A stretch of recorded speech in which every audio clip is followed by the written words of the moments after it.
Well, all right. So, welcome everybody. Thank you for joining us this afternoon. Normally, we have our webinars on Wednesday evenings, but we have a special guest today. So, we are holding it at 3. So, I just, what was that? Oh, now I'm getting an echo. Sorry. But I'll keep it short. Today we have Michael Schimmel, our financial advisor partner from Fellows Financial Group, with our very own Madison Love, um, our IRA manager. And they have a presentation on Roth conversions, and there is a lot to cover. So I will just, if it's okay, hand it over to you, Madison, to start with the agenda and then and you can introduce yourself briefly too, but feel free to take it away. Awesome. Thanks so much, Carrie. So this really is Michael's presentation. He was kind enough to give me a couple minutes at the beginning just to go over some of the basics with you all and to let you know about some resources. So we're really excited to be here. As Carrie mentioned, I'm the IRA manager for United States Senate Federal Credit Union, and I have about 10 years of experience in the industry, and that's kind of me in a nutshell. So. All right, Michael, if you want to go ahead and go to the next slide. I'll let Michael introduce himself. He has a very good background in all of this. But today's agenda, we're going to go over some of the basics, understanding IRAs, and some of your resources. And then Michael's going to go over Roth conversions, some examples and scenarios, which should be really exciting. It definitely provides extra understanding with that. And then advanced planning strategies and tools and resources. So we're excited to get into it today. Michael, if you want to go ahead and go to the next one. So whenever we talk about IRAs, I think it's really good to have just that solid foundation so that we can start out on that same page. But so the most common question we always get and always like to review is understand or the difference between traditional and Roth IRAs. Most people are getting involved with traditional or Roth IRAs. So with your traditional IRA, you get a tax benefit now. So essentially, you're going to contribute funds into your traditional IRA, and that, however much you contribute, is going to affect your adjusted gross income come the end of the year, come tax time. So if I contribute $5,000, that brings my income for the year down $5,000, and I get to save whatever my tax percentage that I'm paying on that $5,000, right? Then my money grows and grows and grows. Come retirement time, I'm ready to pull some of that money out to live on, and I'm going to pay taxes on whatever I pull out.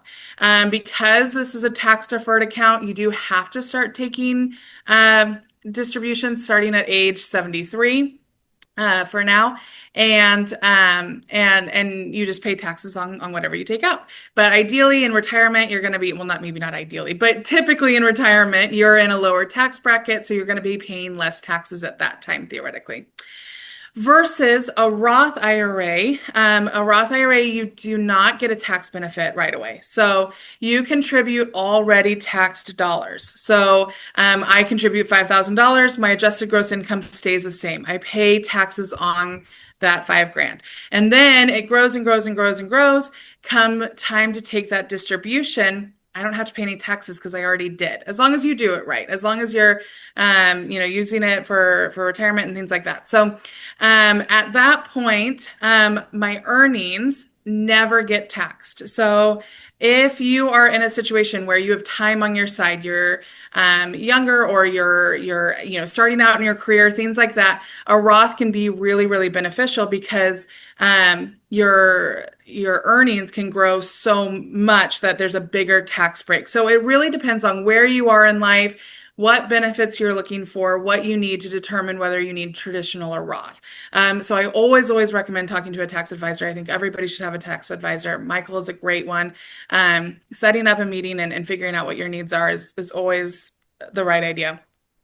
Sorry, Michael, can you go back? Once your money is in a IRA, you need to invest it. So many people lose money because they don't invest their IRAs, or they invest it in just like an IRA savings, and it's not growing. It's not earning that interest, or at least not enough. So Michael has a lot of options for investments. At the credit union, we specialize in CDs because they're so secure and they're so safe. You get a fixed rate. You know how much money you're going to earn over 5 years, 10 years, however long, and it grows steadily and is backed. We're federally insured and all that good stuff.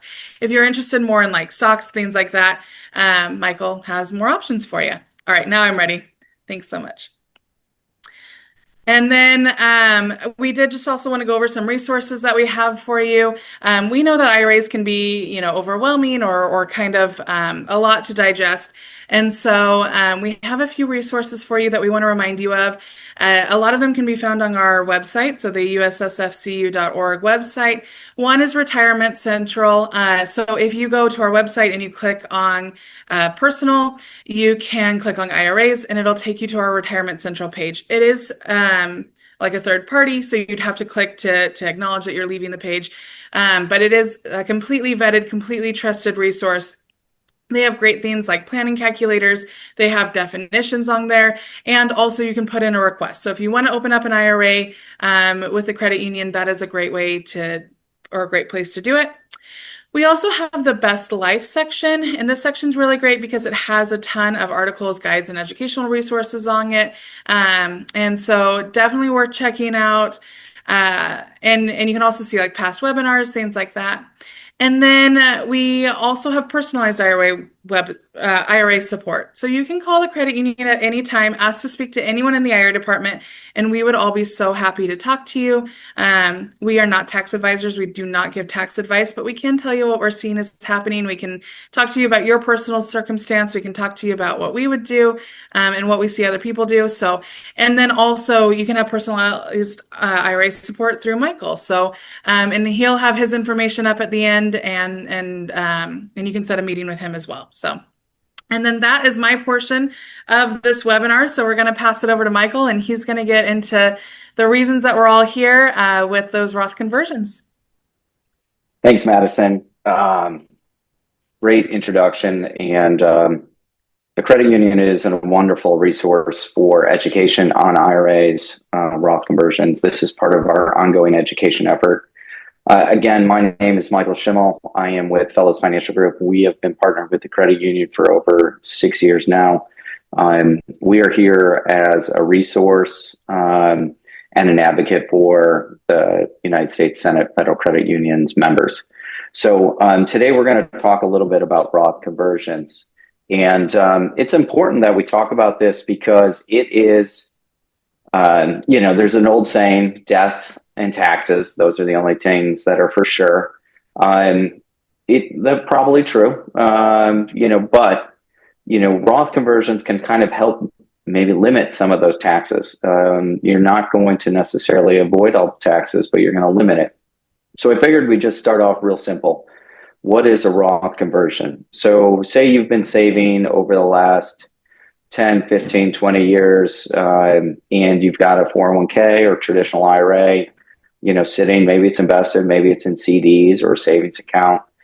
And maybe, you've been pretty successful in your life and you've saved other ways and things have panned out and you're like, I don't think I need this money, at least as much as I thought I was going to. Well, as Madison alluded to, at 73 or 74, depending on when you were born, your required minimum distributions are going to kick in. So you're going to have to pay taxes no matter what, because all that money is tax deferred.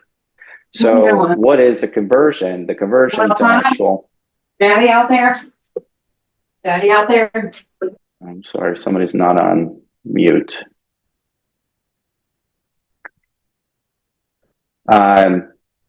So just to kind of get back to that, if you have a current tax deferred account and you want to do a conversion, what you're doing today is you're going to pay that tax on the amount you convert.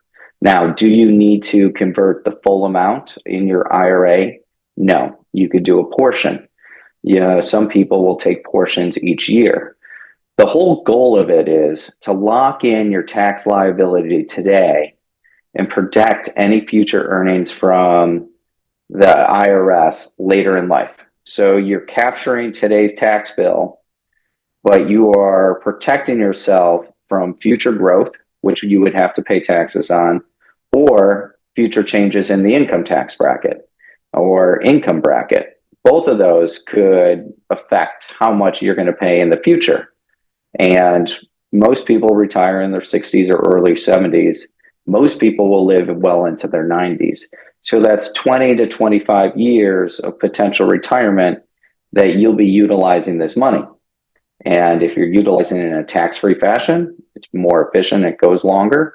If you're utilizing it as a tax deferred, well, 20, 30, maybe more is taken by the IRS because it was all pre-tax and you never did a conversion. So, we really want to make sure that does it make sense, right? So the simple, concept of a conversion is lock in today's tax, pay it, and then let your money continue to grow and never pay taxes on it again. So there's 5 things that you really want to make sure that you can really, comprehend to make sure that it makes sense. So for the first one is, can you pay the tax? Well, when you convert, you're going to owe taxes. So simple example, if you had $100,000 this year in an IRA and you wanted to convert all of it, well, that 100,000 for 2025 would now count as income. You wouldn't get the penalty because you're doing a conversion, but you're going to count that 100,000 as income.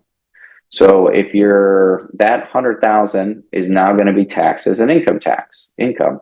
So if you're paying federally 22%, well, that's 22,000. If you're in Virginia, you're paying close to 6%, actually close to 7, but we'll just say 6. So there's another 6,000. So now you're paying $28,000 to convert 100,000. Okay, we've put that into our account. Where's that money going to come from to pay for the taxes? The best way to pay for the tax is with taxable money that's not in your IRA. So that would be savings in a savings account, CD, in a taxable individual investment account. All of those are great spots to pay the tax on a conversion. If you're paying the taxes out of the money that you converted, it's less effective. So you always want to take that into account. Where is the money going to come from that you're paying your taxes? Second one is time on your side. Well, most of us should be living into our 90s, most likely, depending on our current age. Doing a Roth conversion in your 80s probably doesn't make much sense. Doing a Roth conversion in your 40s, 30s, 50s, potentially 60s could make a lot of sense depending on how you do it. So looking at the time frame that you have is important. It also, what else could affect your time is not just your longevity personally, it might be your income. How long is a certain amount of income going to be coming in on?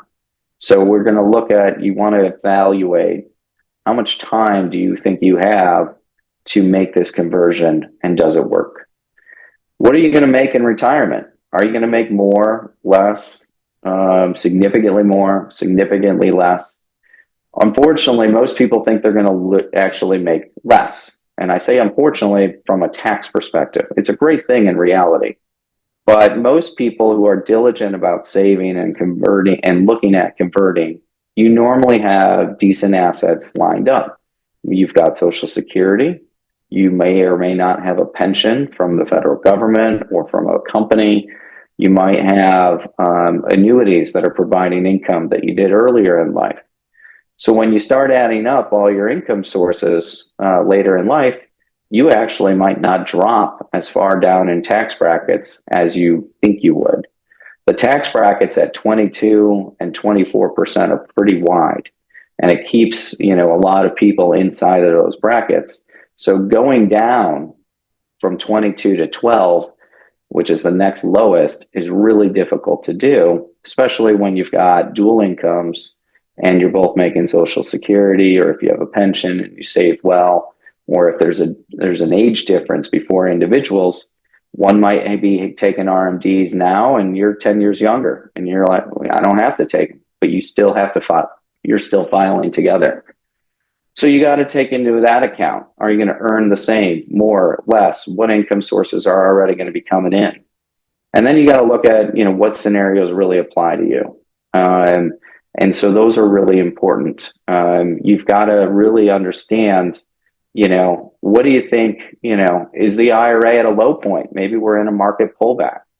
Do you have other deductions that you made that maybe investment wise can help offset some of those taxes? Are you going to be moving? Are you going to move to Florida? Well, there's no state income tax. Are you going to move to California? There's higher income tax, right? So depending on those scenarios, it might help convert or not. And then, before you ultimately do the conversion, you got to understand kind of the rules of the road. December 31 is when you need to do it for 2025 that's coming up, and it's same date as always. Sometimes you need to make sure you sell the investments because you're converting normally cash. You got to make sure those investments are liquid or in a spot where they can be converted. And you always got to make sure, if you're doing this later in life, sometimes you need to take your RMD before doing a conversion. So you need to take that into account. So there's a lot of things that you really need to take into account. It's not just a plain Jane calculator to see if doing a Roth conversion makes sense. It sounds great, and it can be great, but you got to really do some of your homework or work with a trusted professional to make sure that you've kind of dotted your I's, crossed your T's to ensure that it makes sense for you. So let's look at David. I wanted to put an example on the screen. So David's retirement, he's 65, has an IRA of $500,000, married, filing jointly, $150,000 in income. He's got 8 years until required minimum distribution. And we're going to assume that $500,000 grows at 7%. So if that happens, and 7% fairly reasonable, over historical standards. So if we do that in 8 years, David's IRA is going to be $873,000. When you compound that, that's 7.23% year over year on average. And they've earned, David's earned $373,000. So that extra $373,000 on top of the $500,000, guess what? That's all taxable if it's in an IRA. So you just increased your tax 74%, in regards to what income is potentially going to be taxable. And that's going to continue to happen. So I did a little chart here and wanted to look at, well, what would David's RMDs look like? Remember, David's married, filing jointly. They're both earning income. Well, at 73, David's account starts at $873,000. He would have an RMD at $32,000.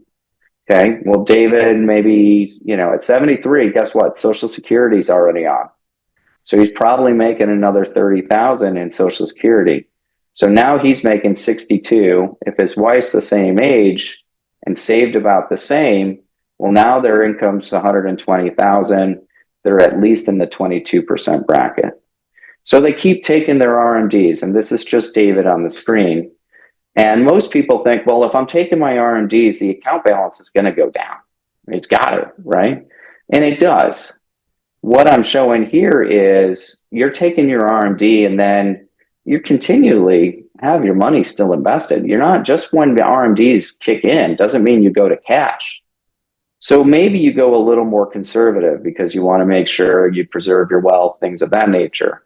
Well, in this chart, your balance continues to grow up to year almost 80, because in this example, David's portfolio continues to make 5% going forward after the RMDs are taken out each year.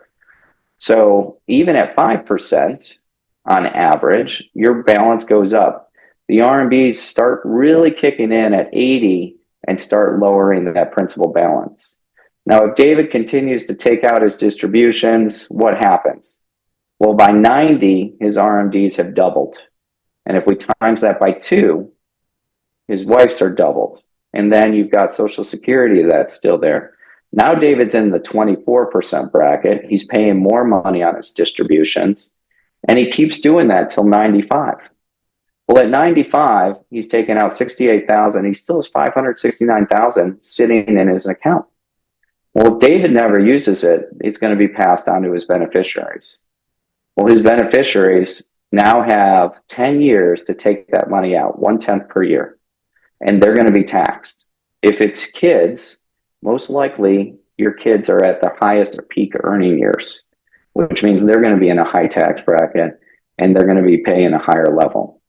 So when you start extrapolating what your IRA balance could do and what RMDs could do, if you keep it invested at a reasonable rate, like a moderate growth to a moderate portfolio, you will see that exhausting your portfolio, if you're relying on just the RMDs, is really kind of a dream, right? You really won't exhaust your your account through RMDs. So when I look at a Roth conversion calculator, we did this on David, and we looked at, okay, well, what happens here? If we converted 250,000, we haven't made any non-deductible contributions. We're going to average a 7.2%, kind of the same thing that we illustrated before. And we're going to classify that kind of as a balanced portfolio. We're going to assume that you use cash from an investment account or savings. And we're going to say, well, if I didn't use this money for a conversion, I'd make 3.5%. Well, today you can probably do that in a savings account. 5 years ago, you couldn't make 3.5 in a savings account. So you got to look at, again, another variable of, does this make sense? But when we looked at this and in 22% tax bracket, if David did a $250,000 conversion and he waited and did it, and he's at the 22% bracket, he's ending up with 436,000 versus 499. And that 436 at the 22% bracket is more advantageous.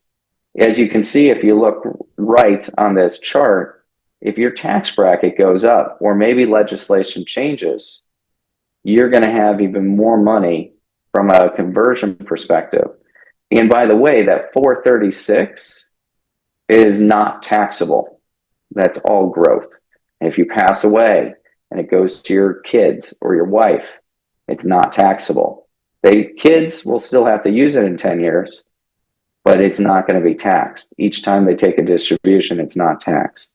So in this case, when we're staying pretty steady in our federal tax rate and our state tax rate, we do see, given the time that we have, that a Roth conversion makes sense. So we wanted to look at another example just to kind of give a little more clarity to maybe a different situation. So we looked at Sarah. Sarah's 40. She has 300,000 in an IRA. She's filing jointly again. Today, she's got taxable income together of 150,000. Now she's 40, so she's got 33 years till she hits 73. And we're going to assume the same thing we did with David, 7% growth till they hit 73. So these numbers are pretty staggering. If you're younger and you're in this webinar, saving early is powerful.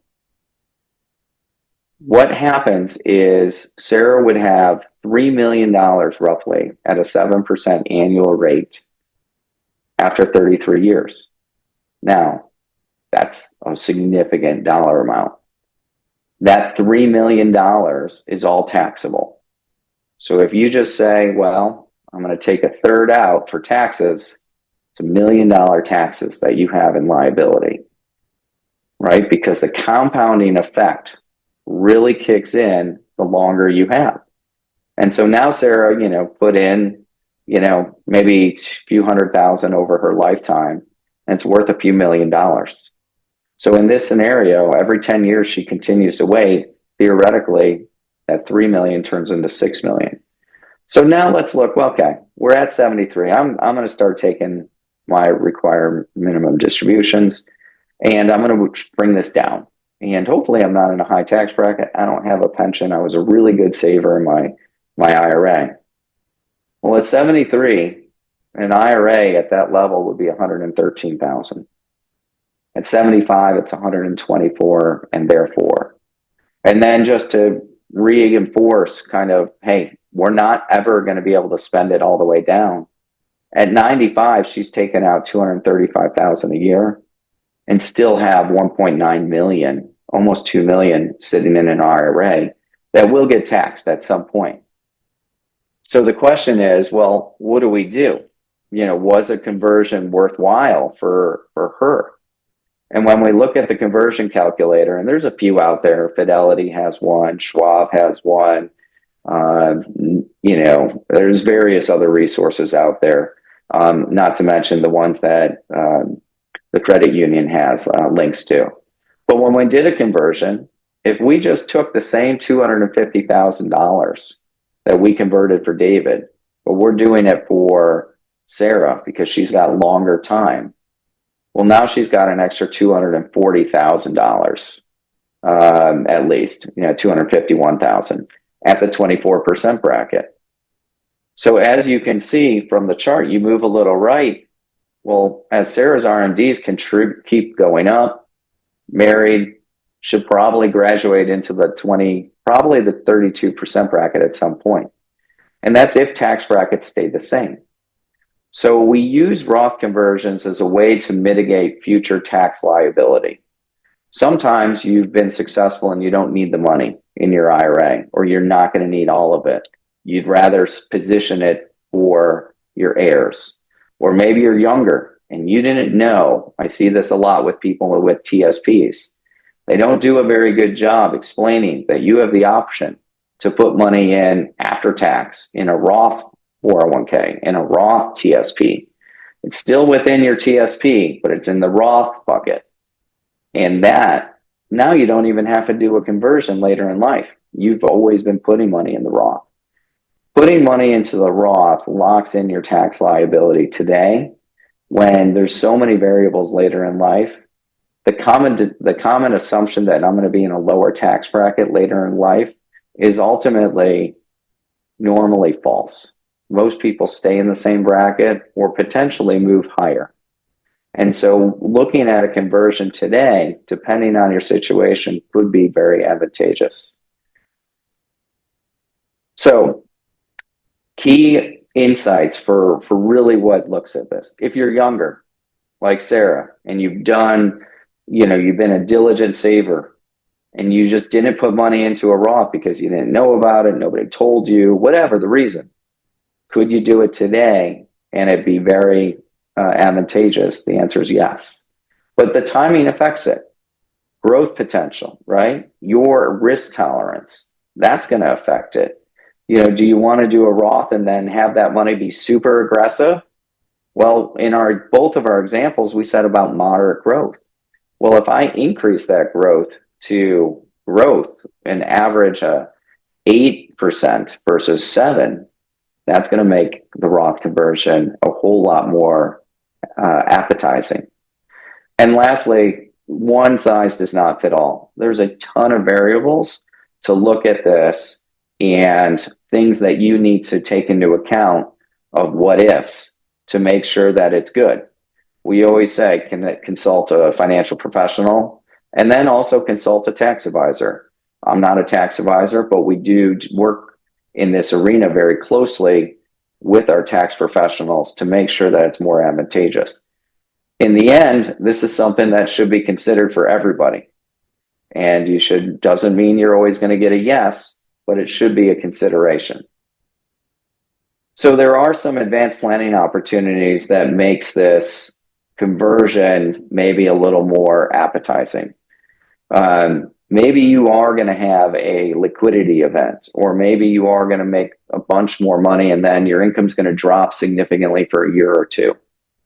That could be a great opportunity to do a conversion during those 2 years or after the liquidity event has happened and passed. Look at the conversions at market conditions. We had a significant pullback in April. We had a significant pullback in 2008. We had a significant pullback during COVID. Those were great periods to take money that you had because the market reduced the value and did a conversion. Especially if you have a lot of time on your side. So you're converting when your asset value is lower, you convert, and then when your assets rise, you've got a lot more inside a tax exempt account. You always want to make sure this conversion and timing is inside your comprehensive financial plan. If you don't have a written financial plan, you should have one. Take some time to get one. We always work at Fellows to create a financial plan, and we will do an in-depth analysis of overall retirement strategy, but then where can a Roth conversion fit in, if applicable? So you need to make sure this aligns with your timing, with your long-term goals and dreams that you want to accomplish as an individual. So there's other things out there that can be specialized to help offset some of this tax that happens when you do a conversion. There are energy investments that are out there for a certain set of investors that can access these specialized strategies.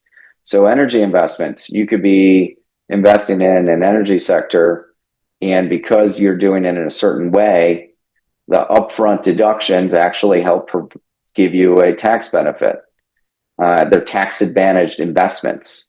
And that tax advantage, because you made an investment in this sector, helps offset the income tax that would have been owed on a Roth conversion.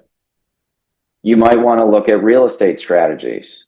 If you're building from the ground up in a real estate investment, you've got the opportunity of accelerated depreciation, land development costs, all of those pieces. There's money more. And so your investment actually, per the IRS, will devalue. That's when you do a conversion.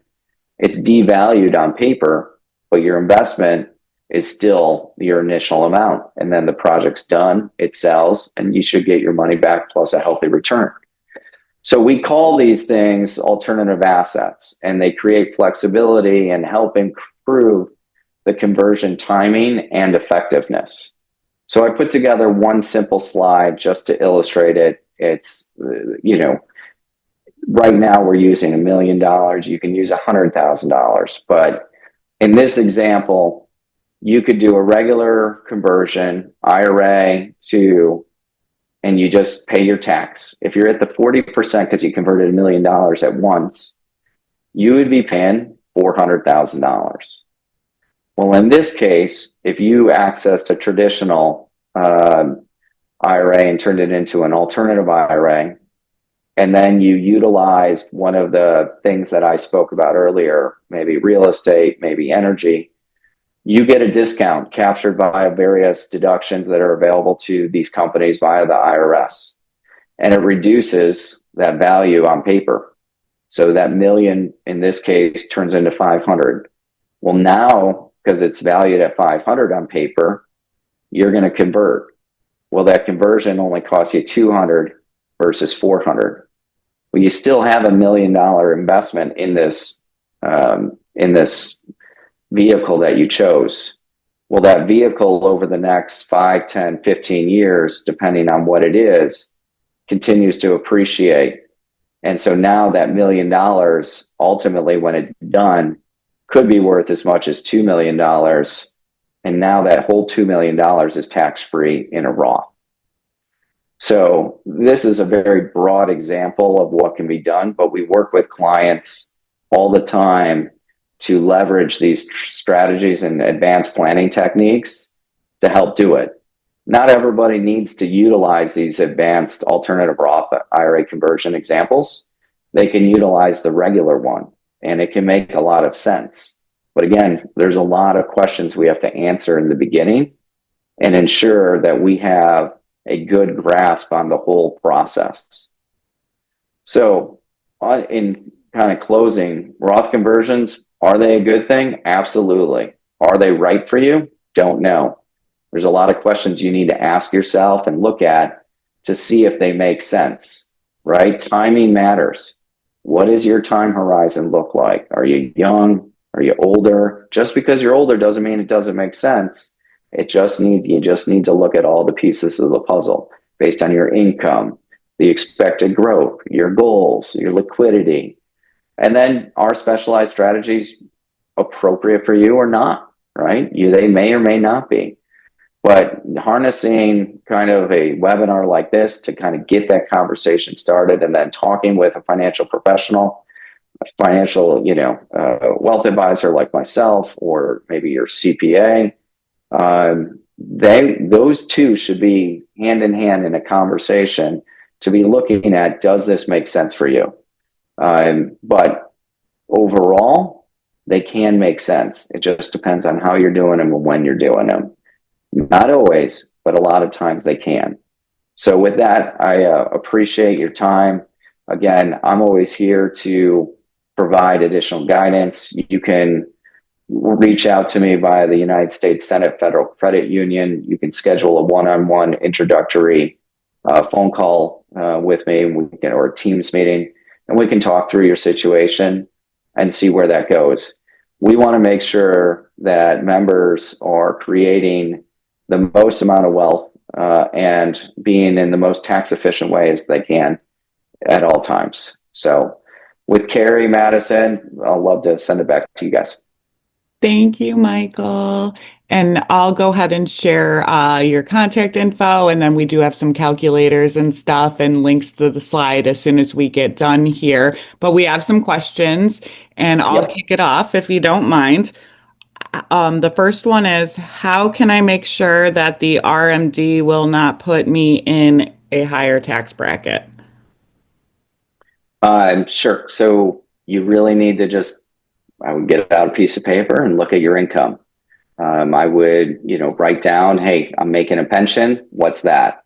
I'm making Social Security. What's that? My wife's still working, or I'm still working. What's that? I would add it all up, and then, hey, add in the dollar amount that might be a conversion, right? Is it 50,000, 100,000, 200,000, higher? That number needs to be added to that, and then look at that number and compare it to your tax bracket. Why is it less efficient to pay taxes from distribution? Yeah, just because you are not, when you're doing a conversion, if you want, we'll just say 100,000. If you have 100,000 and you want that, you do the conversion, and now you have 70 because you paid your taxes. You only have 70,000 that can grow. Versus if you paid the money outside of the asset through your savings, CDs, whatever, now you still have 100,000 in that Roth. And so you have more money in that Roth that's going to continue to grow over a longer period of time that will never be taxed. So you just have more money in that Roth. Why do I need to take all RMD before conversion? Can I not take the RMD later as long as I take it? Repeat that, please. Why do I need to take all RMD before conversion? Can I not take the RMD later as long as I take it? You can convert at any time. RMDs are required by the IRS starting at 73 or 74, depending on your age bracket. You have to take it each year. The conversion will only decrease the amount that is in an IRA and subject to the RMD. So depending on when you do the conversion, that will change the balance that the IRS looks at that bases your RMD on.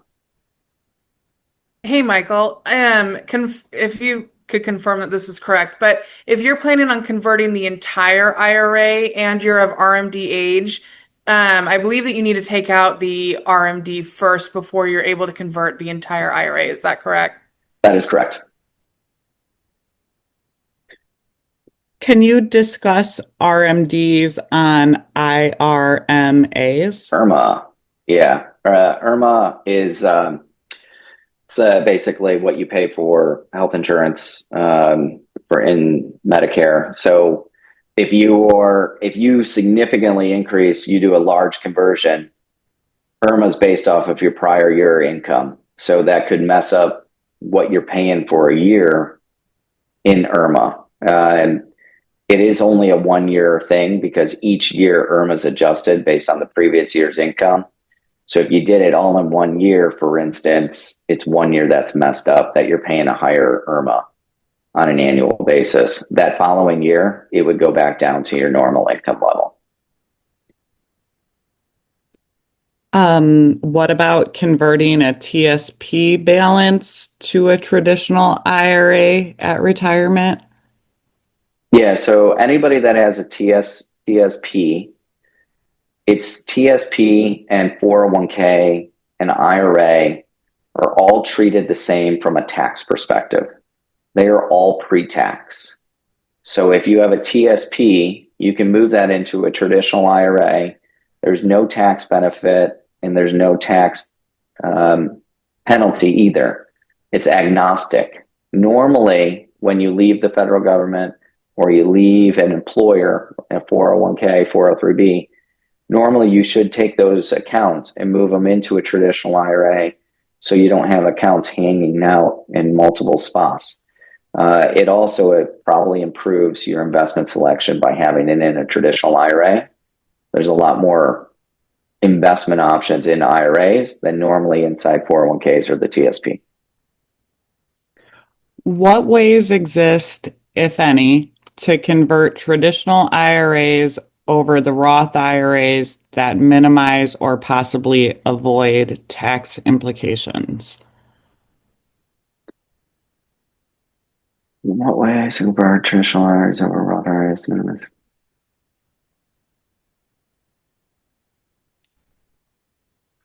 I mean, so there isn't, if I'm reading this right and understanding it, I mean, you don't convert Roths.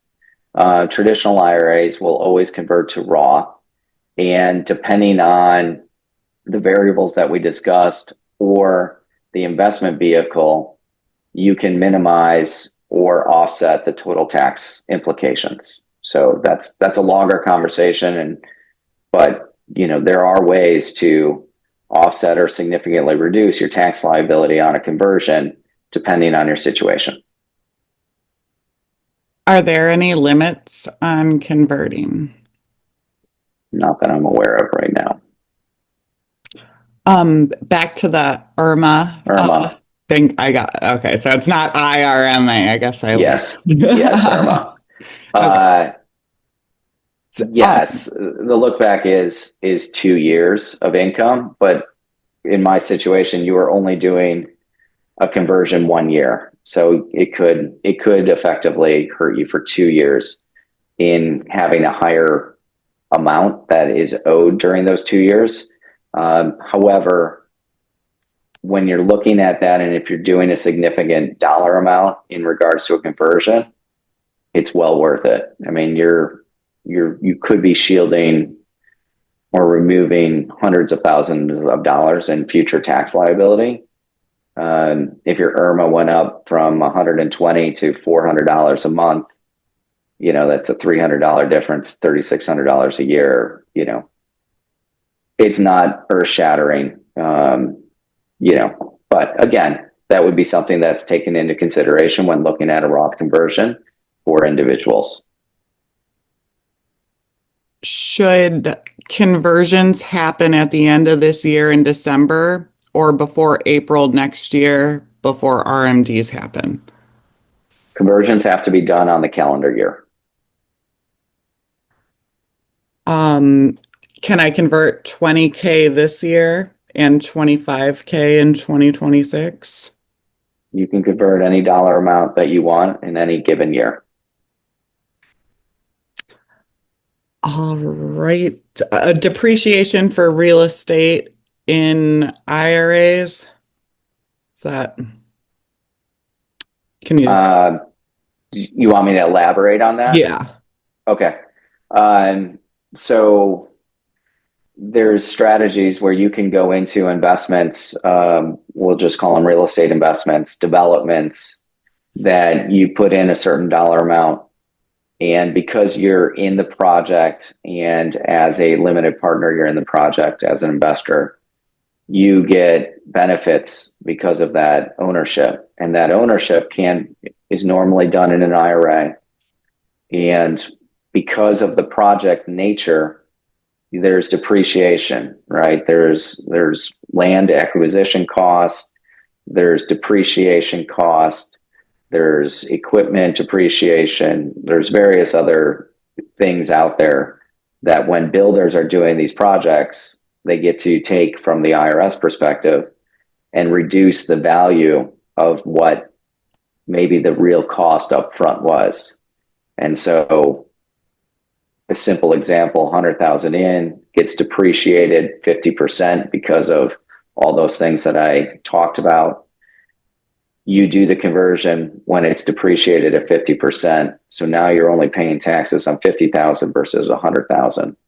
You basically have your tax bill, and the project continues. It's an investment. The project grows, completes, sells, and now maybe you're with $125,000, but that 125 is in a Roth, and you only paid 50,000, taxes on the $50,000 conversion.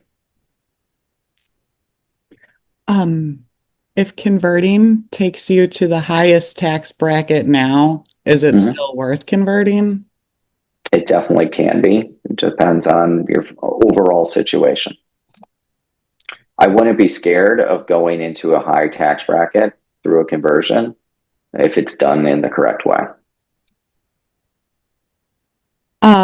Michael, what fees are associated with using fellows through USSFCU to build an appropriate Roth conversion strategy?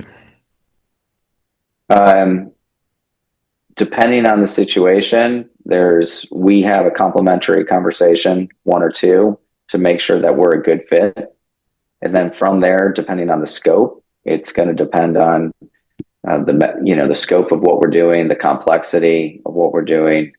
There may be a fee that we charge, there may be no fee we charge, and we get a professional referral fee from facilitating the conversion. From maybe the real estate or oil and gas or whatever the investment is. So I'm not trying to, avoid the question. It's really hard to determine. But having that first one or two conversations, like, hey, does this make sense? That is going to be in the realm of your membership and making sure that it's worthwhile. And through those conversations, you'll know everything you need to know to make a good decision. And Michael, where can attendees see more information on the alternatives talked about here, real estate or oil and gas?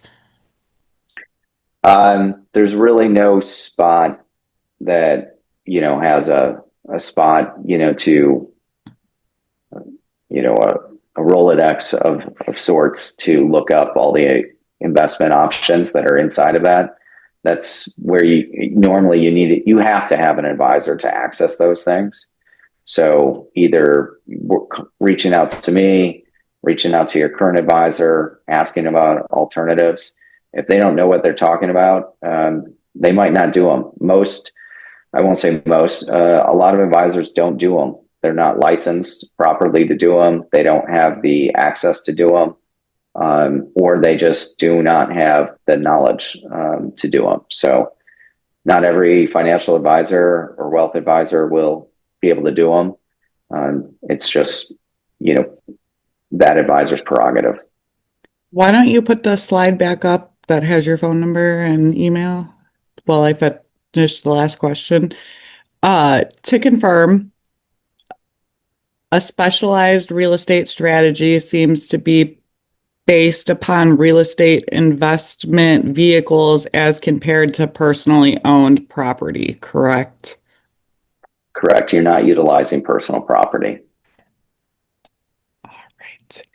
I believe I got all the questions. Does anyone else see any that I may have missed. Otherwise, Michael is available. Madison's available too. You guys can contact them one-on-one. I'll share their contact info right after here.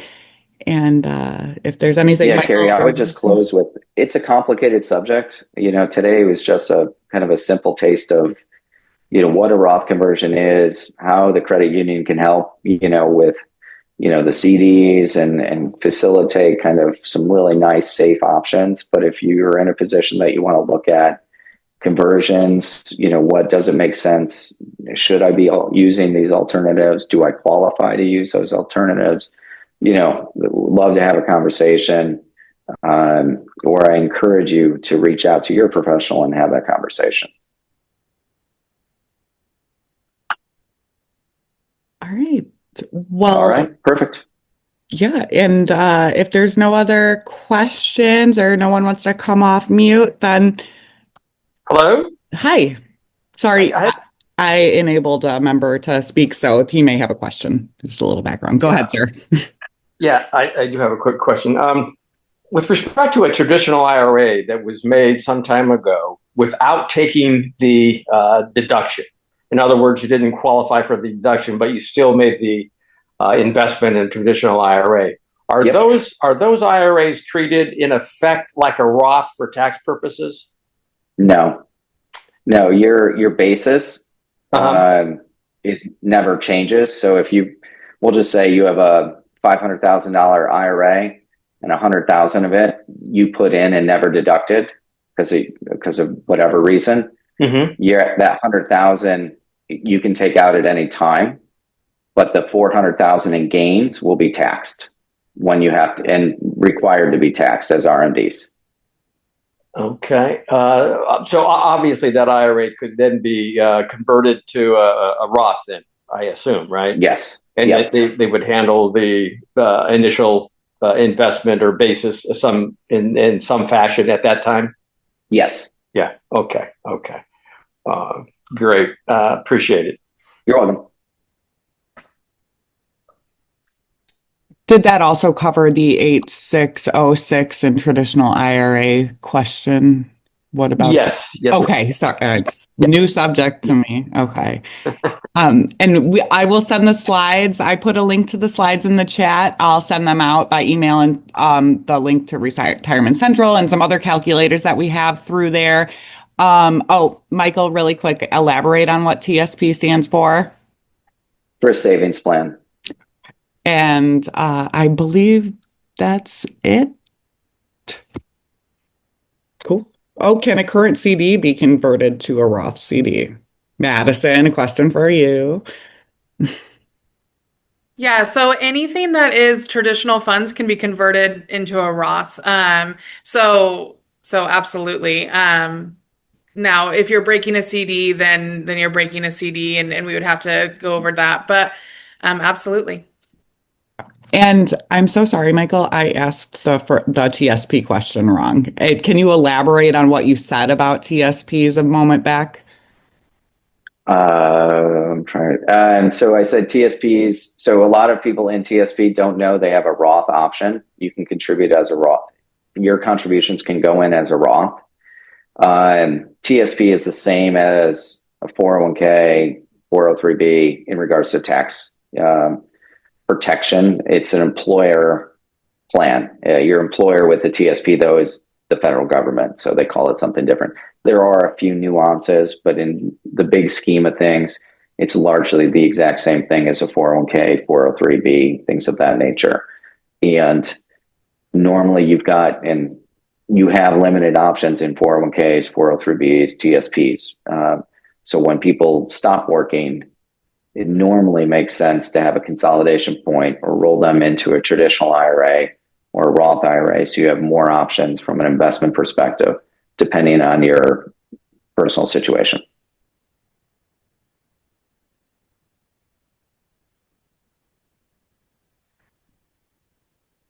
And Mr. Ken, I'm not quite sure. Do you have to take a CD to convert to a Roth IRA, a Roth CD?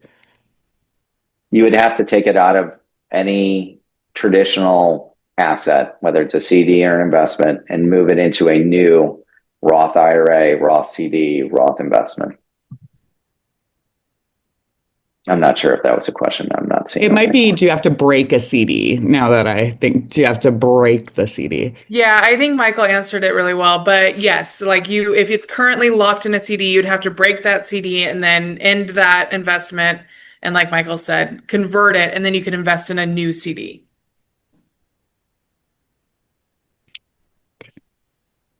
All right. Well, thank you all. Thank you, Michael and Madison, Kim, Jarnika, and to all of the attendees. Really appreciate you all. So Perfect. I believe it was to break a CD. Thank you, Carrie. Amazing work Excellent. today. Yeah. You were awesome. And thank you, Michael and Madison, for making this seamless. You guys did an amazing job. Our pleasure. So before we go, feel free to join us next Wednesday evening at 6 o'clock. We're going to do Ready, Set, Secure, your guide to financial preparedness. Just learning how to prepare your finances for those life unexpected events. We're going to go through budgeting for emergencies, managing transitions like maybe job changes or family milestones, dealing with debt, accessing trusted support resources, all the things that we all go through at some point in our lives. So we would love to have you join us next week as well. Again, Michael, Madison, Carrie, amazing, amazing presentation. Thank you all.